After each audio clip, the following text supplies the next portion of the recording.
Hey everybody, Joseph Rothschild here, aka MBT, and it's Banlist season, baby!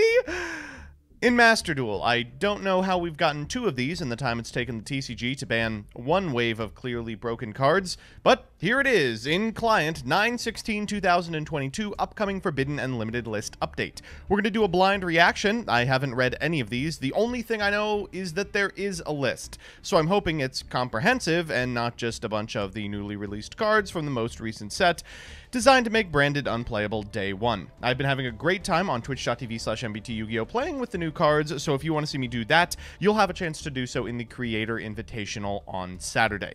For now, let's just click the list I see and see what happens. What I'm hoping for is that they are starting to balance around best of 1, hurting a bunch of the cards that make best of 1 so infuriating, and in a perfect world, banning Maxi. Okay, so the Forbidden Limited List implementation will go into effect on September 30th. Wow, this is pretty far out. And Halqifibrax is the first card forbidden. This is shocking. Halqifibrax is currently legal in the TCG, and while it is certainly a very powerful card, I wouldn't say that it is a huge candidate for a ban. That's incredible.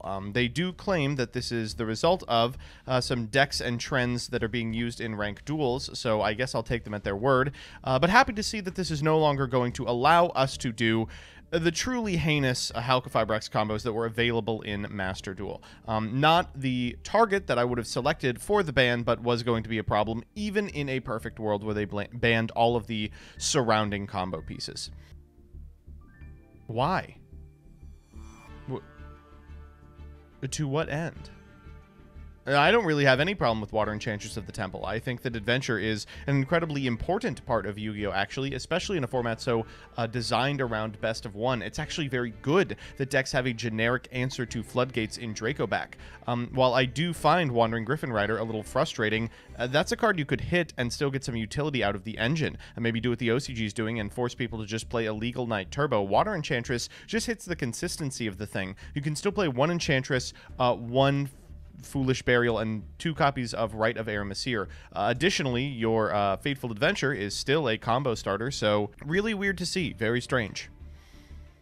Oh my god, and they've semi-limited absolutely everything. Okay, let's read through these real quick. Okay, so let's start with the ones that are moving down. Rivalry of Warlords and Goes in Match from 3 to 2. I do like this. I would have preferred to see them banned. I think that these floodgates that can see into the future, Rivalry, Goes in, and Antique Boost specifically, are intensely unfun. They're unintuitive. They turn off new players, and in Best of 1, they are a hassle. You do play them because against some decks they literally read win the game, but against others they do nothing. It's not an enjoyable experience for either player.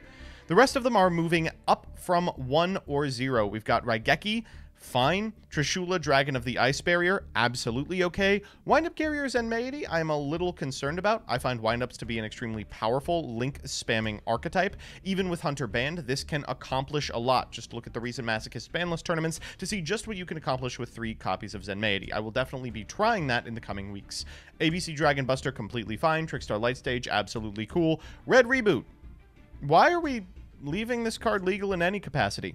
This card's really good in formats where you're able to side deck, because games 2 and 3 you can ensure that your opponent is going to be boarding into very targeted floodgates, or you want a very targeted card against your opponent's trap deck. But in Best of 1, it's just a big frustration most of the time.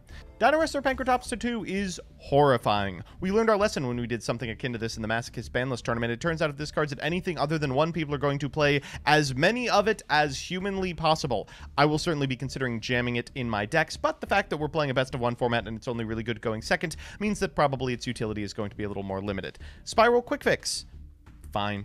Double Iris Magician, okay. Orcust Harp Horror.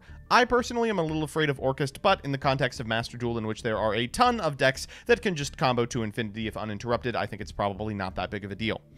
And we are lifting the limit on the beginning of the end, absolutely okay, and Harmonizing Magician.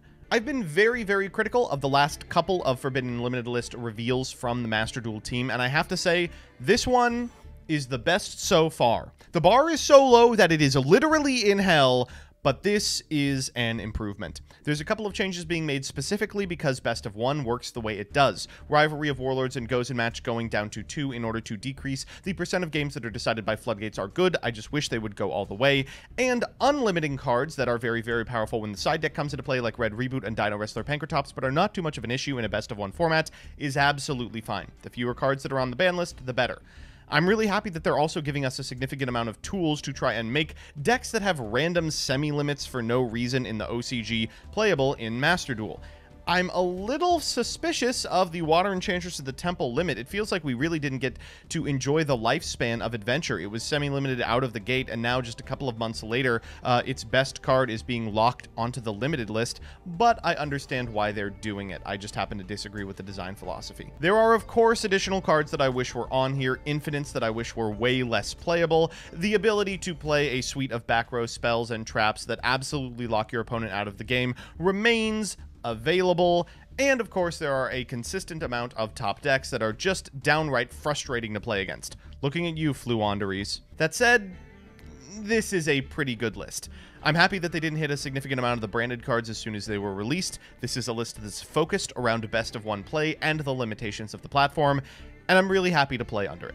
Wow! And now I get to go to bed instead of working myself into a frenzy. Thanks, Konami. Now release the TCG one.